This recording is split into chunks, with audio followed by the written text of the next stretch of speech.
Mathematics free ক্লাসের পক্ষ থেকে সকলকে জানাই অনেক অনেক শুভেচ্ছা। আজকে আমরা নবম শ্রেণীর প্রথম অধ্যায় বাস্তব সংখ্যা বা রিয়েল নাম্বার এর 10 থেকে অঙ্কগুলো করার চেষ্টা করব।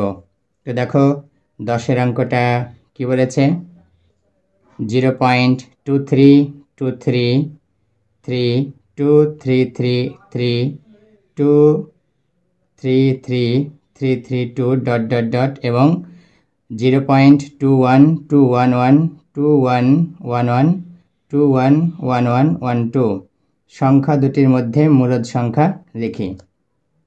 দেখো আমরা তাহলে শুরু করি। দেখো 10-এর অঙ্কটা কি আছে প্রথমে দেখে নাও।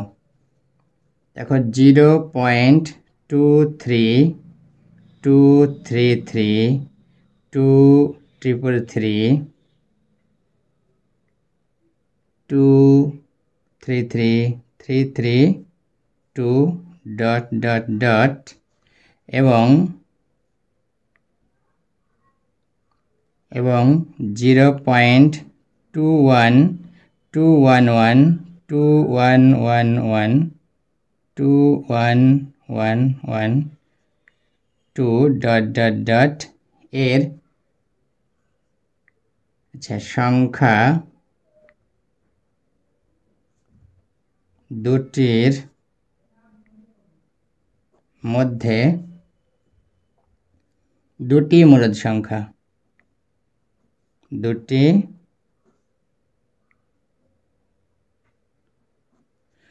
মূলদ সংখ্যা হলো,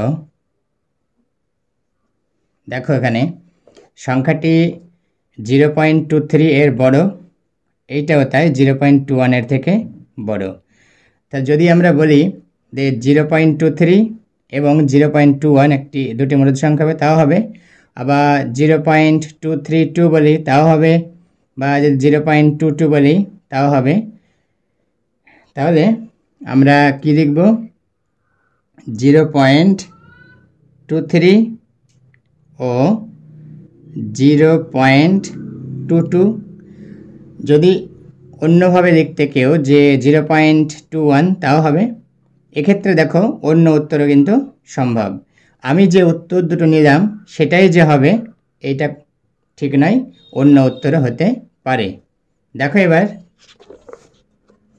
11-এর অঙ্কটা কি বলেছে, 0.2101 এবং 0.2222 বা 0.2 এর পৌনঃপুনিক এর মধ্যে দুটি মূলদ সংখ্যা লিখি। দেখো এই ক্ষেত্রে দেখো সংখ্যাটি 0.21 এর বড়, দেখো আরও সংখ্যা আছে 01, এবং 0.22 এরও বড়, কারণ পরে অঙ্ক আছে কি 22। তাহলে আমরা লিখে ফেলি 11-এর অঙ্কটা কি আছে, 0.2101 ও 0.222 বা 0.2 এর পৌনঃপুনিক এর মধ্যে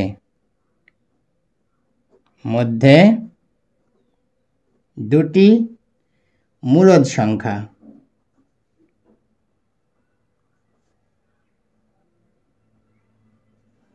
হলো কি কি হবে, দেখো 0.21 নিতে পারি, আবার 0.22ও নিতে পারি। দেখো এক্ষেত্রে অন্য উত্তর কিন্তু সম্ভব। আমি যদি বলি সংখ্যাটি হবে 0.210 তাও হবে, বা 0.222 তাও কিন্তু নেওয়া যেতে পারে। দেখো তো 10-এর অঙ্কটার মতোই ঠিক 11-এর অঙ্কটাও অন্য উত্তরও সম্ভব। দেখো এবার 12-এর অঙ্কটা কি বলেছে, বলেছে স্বাভাবিক সংখ্যা, অখণ্ড সংখ্যা, পূর্ণ সংখ্যা, মূলদ সংখ্যা, অমূলদ সংখ্যা ও বাস্তব সংখ্যা নিয়ে 10টি সত্য বক্তব্য ও 10টি মিথ্যা বক্তব্য লিখি। চলো লেখা যাক 12-এর অঙ্কটা। দেখো আমরা প্রথমে সত্য বক্তব্য লিখব। সত্য বক্তব্য 10টা লিখব। তো 1 নম্বর আমরা কি লিখতে পারি যে 0 একটি স্বাভাবিক সংখ্যা নয়। 0 একটি স্বাভাবিক সংখ্যা নয়। 2 নম্বরে কি লিখব? 2 নম্বরে লিখতে পারি প্রতিটি অখণ্ড সংখ্যায়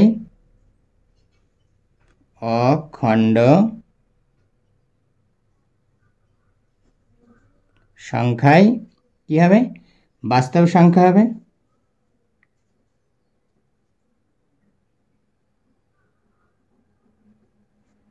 3 নম্বরে কি লিখতে পারি? প্রতিটি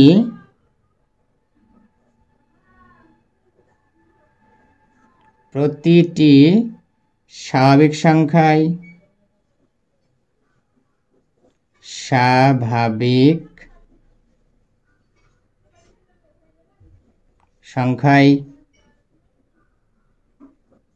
বাস্তব সংখ্যা। দেখো এবার 4 নম্বরে আমরা কি লিখব? দেখো যদি বলি যে 0 একটি মূলদ সংখ্যা,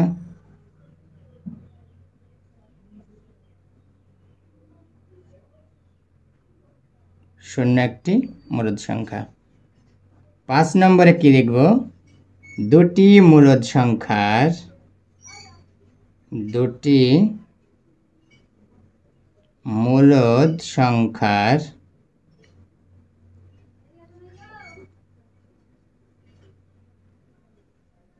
যোগফল ও বিয়োগফল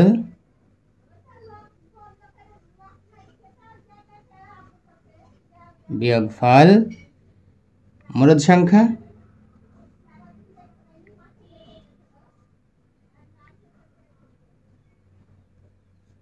এবার 6 নম্বরে কি লিখতে পারি?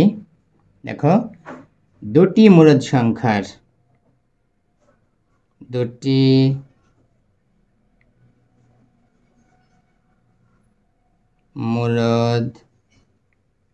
সংখ্যার গুণফল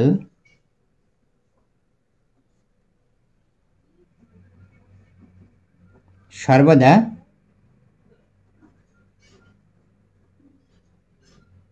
মূলদ সংখ্যা। এবার দেখো 7 নম্বর কি লিখতে পারি? প্রতিটি পূর্ণ সংখ্যা সর্বদা বাস্তব সংখ্যা। প্রতিটি পূর্ণ সংখ্যা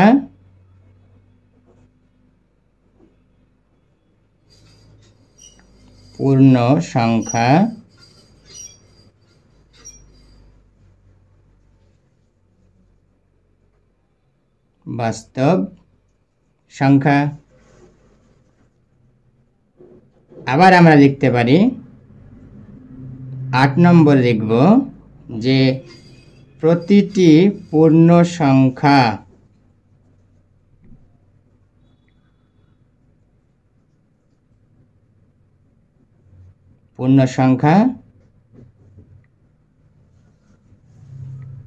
মূলদ সংখ্যা। 9 নম্বরে কি লিখতে পারি? যে দুটি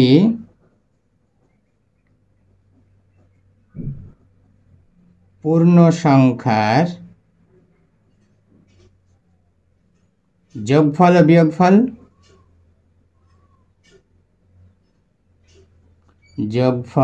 ও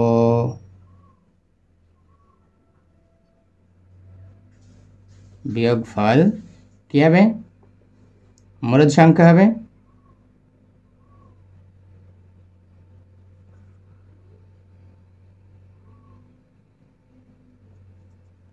10 নম্বরে কি লিখতে পারি? আমরা 10 নম্বরে লিখে দেব যে প্রতিটি মূলদ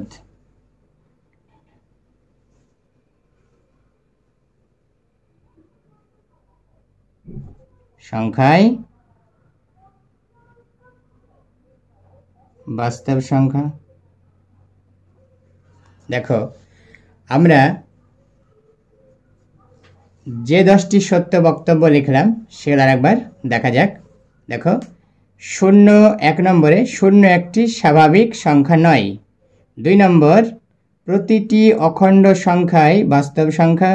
3 নম্বর প্রতিটি স্বাভাবিক সংখ্যায় বাস্তব সংখ্যা। 4 নম্বর 0 একটি মূলদ সংখ্যা। 5 নম্বর দুটি মূলদ সংখ্যার যোগফল ও বিয়োগফল মূলদ সংখ্যা। 6 নম্বর দুটি মূলদ সংখ্যার গুণফল সর্বদা মূলদ সংখ্যা। 7 নম্বর প্রতিটি পূর্ণ সংখ্যা বাস্তব সংখ্যা। 8 নম্বর প্রতিটি পূর্ণ সংখ্যা মূলদ সংখ্যা। 9 নম্বর দুটি পূর্ণ সংখ্যার যোগফল ও বিয়োগফল মূলদ সংখ্যা। 10 নম্বর প্রতিটি মূলদ সংখ্যাই বাস্তব সংখ্যা। তাহলে আমাদের 10টি সত্য বক্তব্য লেখা হলো। এবার আমরা লিখব 10টি মিথ্যা বক্তব্য। দেখো আমরা এবার লিখব কি মিথ্যা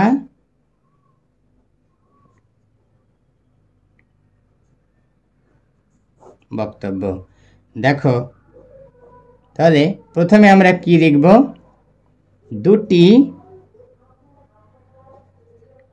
দুটি অমূলদ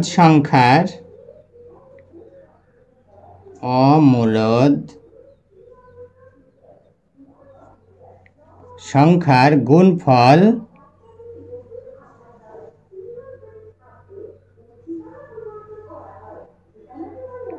সর্বদা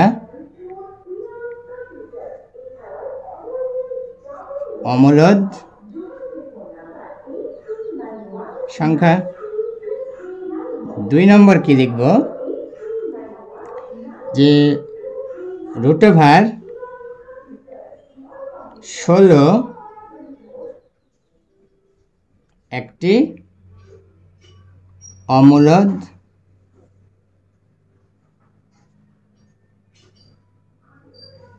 সংখ্যা। এবার আমরা 3 নম্বর কি লিখব, 3 নম্বরে লিখব যে 0 একটি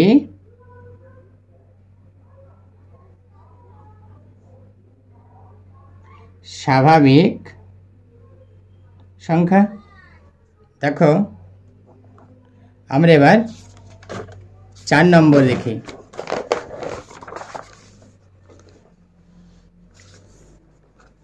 দেখো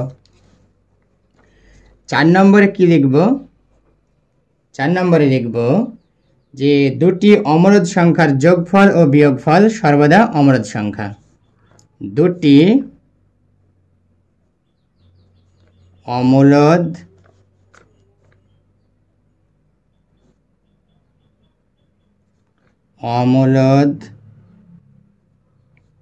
সংখ্যার যোগফল ও বিয়োগফল সর্বদা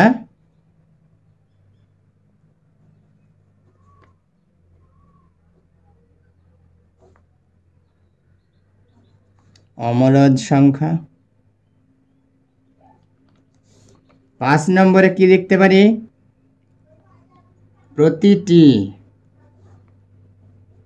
প্রতিটি বাস্তব সংখ্যায় পূর্ণ সংখ্যা। প্রতিটি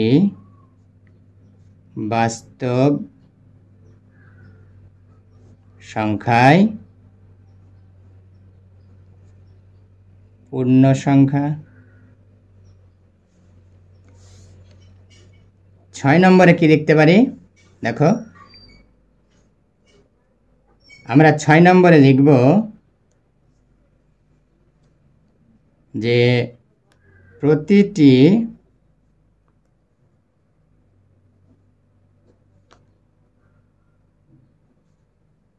বাস্তব বাস্তব সংখ্যায় মূলদ সংখ্যা। এবার আমরা 7 নম্বরে কি লিখতে পারি? আমরা এরকমই লিখে দেব যে প্রতিটি বাস্তব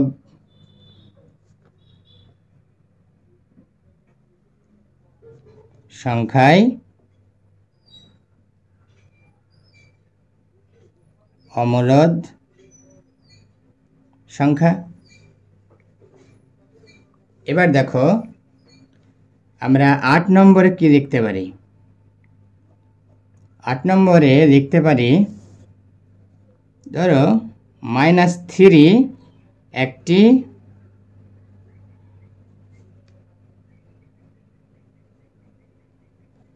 অখণ্ড সংখ্যা। এবার আমরা 9 নম্বরে কি লিখব? দেখো দুটি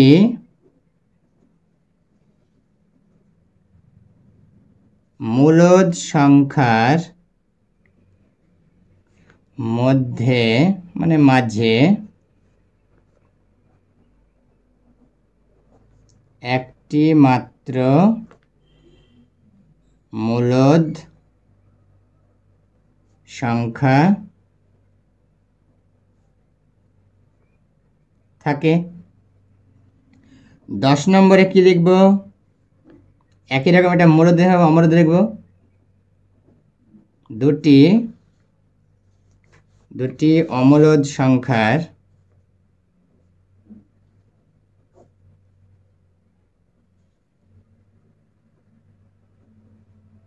সংখ্যার মধ্যে বা মাঝে একটি মাত্র অমূলদ সংখ্যা থাকে।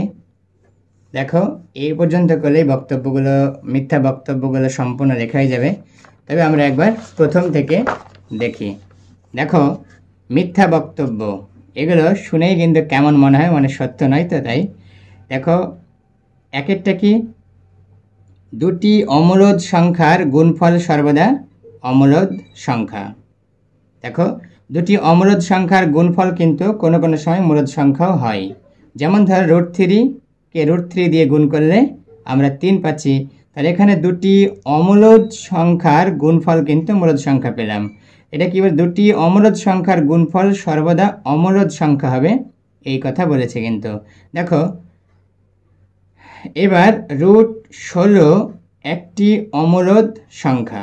দেখো √16কে আমরা কি করতে পারি? 4 × 4 অর্থাৎ 4 বেরিয়ে আসবে বাইরে, তাহলে কিন্তু 4 একটি অমূলদ সংখ্যা নয়, মূলদ সংখ্যা। এটা মিথ্যা বক্তব্য। 0 একটি স্বাভাবিক সংখ্যা, এটাও কিন্তু মিথ্যা বক্তব্য, কারণ 0 একটি স্বাভাবিক সংখ্যা নয়।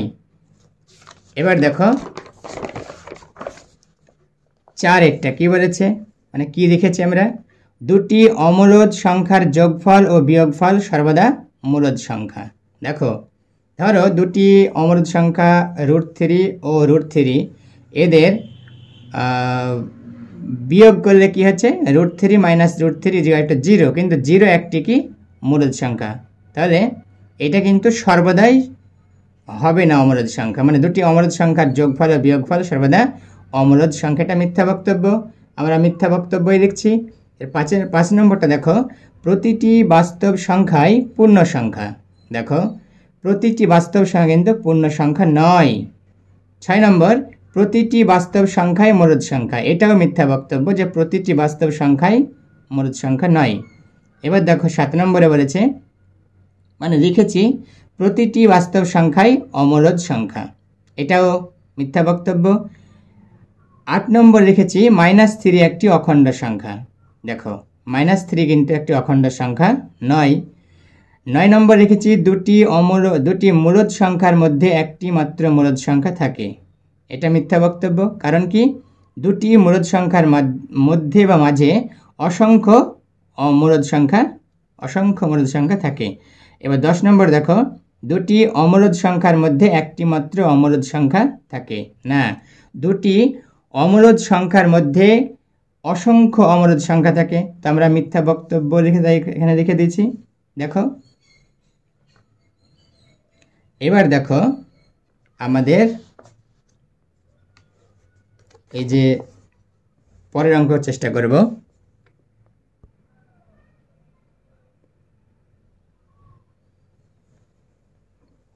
দেখো 13 অঙ্কটা কি বলেছে, একটি গুণ করতে 2 টাকা ও একটি যোগ করতে 1 টাকা লাগলে নিচের সংখ্যা মালাগুলির মান নির্ণয় করতে কত টাকা লাগবে দেখি এবং কি নিয়ম ব্যবহার করে সবচেয়ে কম কত টাকায় সংখ্যামালাটির মান বার করা যায় দেখি। দেখো কি আছে, 3x square plus 2x plus 1 যখন x = 5। তো দেখো শুরু করা যাক। আমরা 13-র একের অঙ্কটা করার চেষ্টা করছি। দেখো আমরা লিখব যে যখন x = 5 তখন কি হবে, এই যে 3x square plus 2x plus 1 এইটা কি করতে পারি আমরা, এইটা 3x এর জায়গাতে 5 বসিয়ে দেব। 3 × 5 স্কোয়ার প্লাস 2 × 5 প্লাস 1। দেখো 3 × 5 × 5, 5 স্কোয়ার মানে দুটো 5-এর গুণফল প্লাস 2 × 5 প্লাস 1।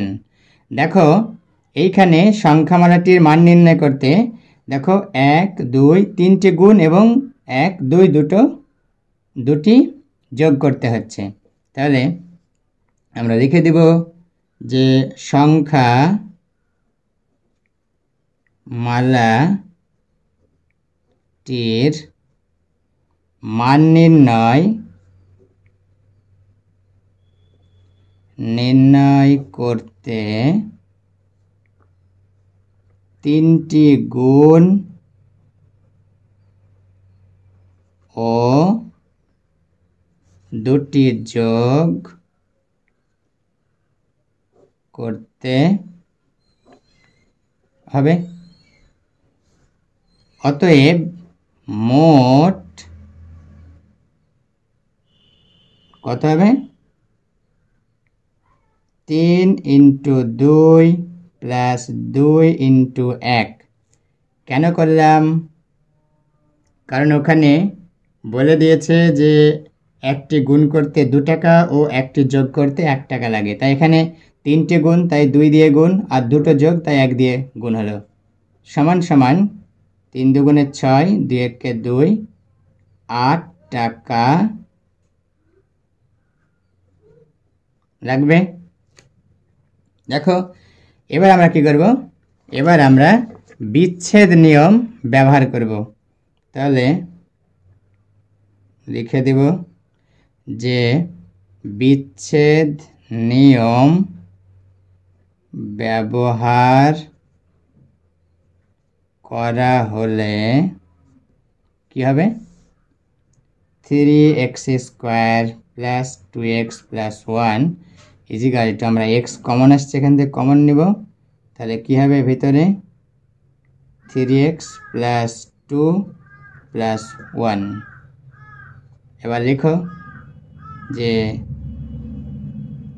যখন x = 5 তখন কি হবে, যে 3x square plus 2x plus 1 = x × 3x plus 2 plus 1। এবার মান বসিয়ে দিচ্ছি। দেখো 5 3 × 5 প্লাস 2 প্লাস 1। আচ্ছা এখানেও ইনটু হবে। দেখো তাহলে এখানে কটা গুণ ব্যবহার করা গেল, 1টা 2টো এবং যোগ কটা 1টা 2টো। তাহলে আমরা লিখে দেব, কি লিখব, এখানে লিখে দেব আমরা যে সংখ্যা মালাটির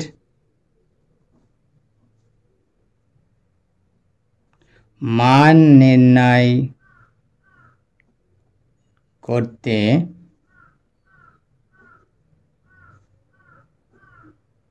দুটি গুণ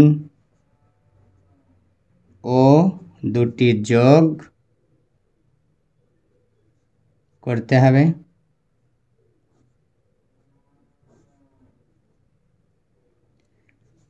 অতএব মোট কত হবে?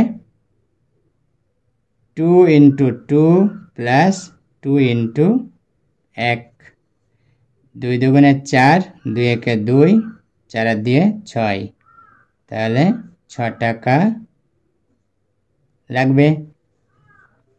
দেখো আগে লেগেছিল কত? 8 টাকা, পরে লাগলো 6 টাকা। তাহলে বিচ্ছেদ নিয়ম ব্যবহার করে কি গেল, কি পাওয়া গেল? দেখো কম টাকা লাগছে, তাই আমরা লিখে দেব অতএব বিচ্ছেদ নিয়ম ব্যবহার করা হলে সবচেয়ে কম টাকায় সংখ্যামালাটির মান নির্ণয় করা যায় বা যাবে। এই পর্যন্ত করলে আমাদের 13 একের অঙ্কটা হয়ে যাবে। এবার দেখো 13 2 একই রকম অঙ্ক কি আছে? 2x³ + 3x² + 2x + 3 যখন x = 7। তো দেখো আমরা কি লিখব?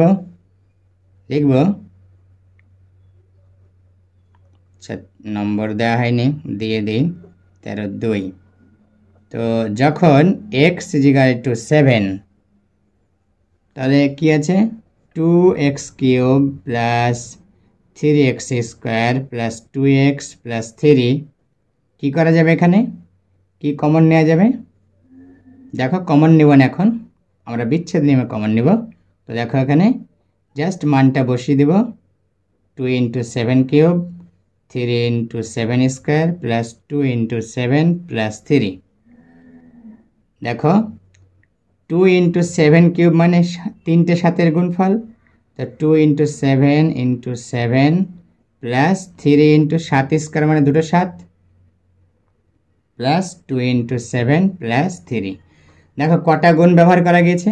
1 2 3 4 5 6, এবং যোগ কটা গিয়েছে ব্যবহার করা? 1টা 2টো 3টে। তাহলে আমরা কি পাচ্ছি? এবার লিখে দেব যে সংখ্যামালাটির মান নির্ণয় করতে 6টি গুণ ও 3টি যোগ করতে হবে।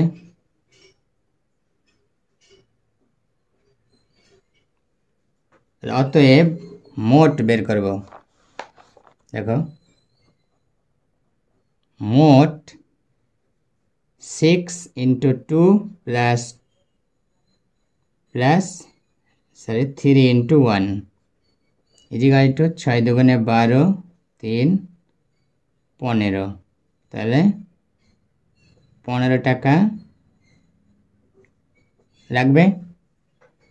এবার দেখো যখন x = 7, এবার আমরা কমন নেওয়ার বিষয়টা আসবে, মানে কমন নিব 2x³ + 3x² + 2x + 3। দেখো কিভাবে কমন নিব? এখান থেকে আমরা x² কমন নিচ্ছি, তাহলে ভেতরে থাকবে 2x + 3, আর এই দুটো থেকে আমরা 1 কমন নিচ্ছি, তাহলে ভেতরে থাকবে 2x প্লাস 3। তাহলে এবার 2x প্লাস 3 কমন নিলাম, 2x প্লাস 3, এখানে x স্কোয়ার প্লাস 1। এবার মানটা বসিয়ে দাও। দেখো 2 ইন্টু 7 প্লাস 3, এটা into 7 square plus 1, 2 into 7 plus 3 into 7 plus 1। দেখো এইখানে কটি গুণ এবং কটি যোগ ব্যবহার করা হয়েছে একটু হিসেব করে দেখা যাক। দেখো এখানে 1 2 3টে গুণ এবং যোগ্যটা 1 2, দুটি যোগ ব্যবহার করা হয়েছে। তাহলে আমরা আগের মতোই লিখে দেব যে সংখ্যা মালাটির মান নির্ণয় করতে কটি গুণ? 3টি গুণ ও 2টি যোগ করতে হবে। তাহলে মোট কথা আছে দেখো,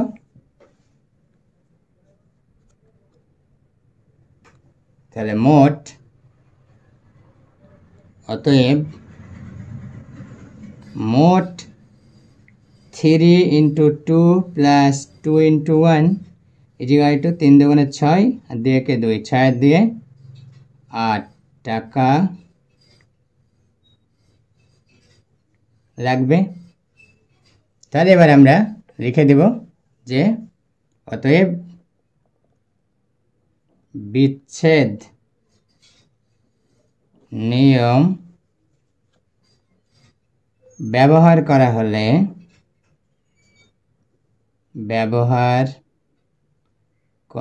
হলে সবচেয়ে কম টাকায় সংখ্যামালাটির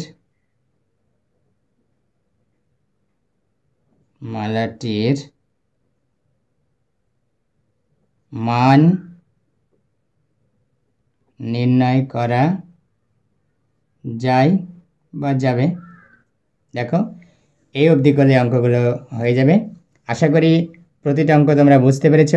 যদি বুঝতে না পেরে থাকো তাহলে অবশ্যই কমেন্টে জানাবে, এবং চ্যানেলটিকে যদি তোমাদের ভালো লেগে থাকে তাহলে অবশ্যই সাবস্ক্রাইব করবে, সেই সঙ্গে লাইক কমেন্ট এবং শেয়ার করতে ভুলবে না।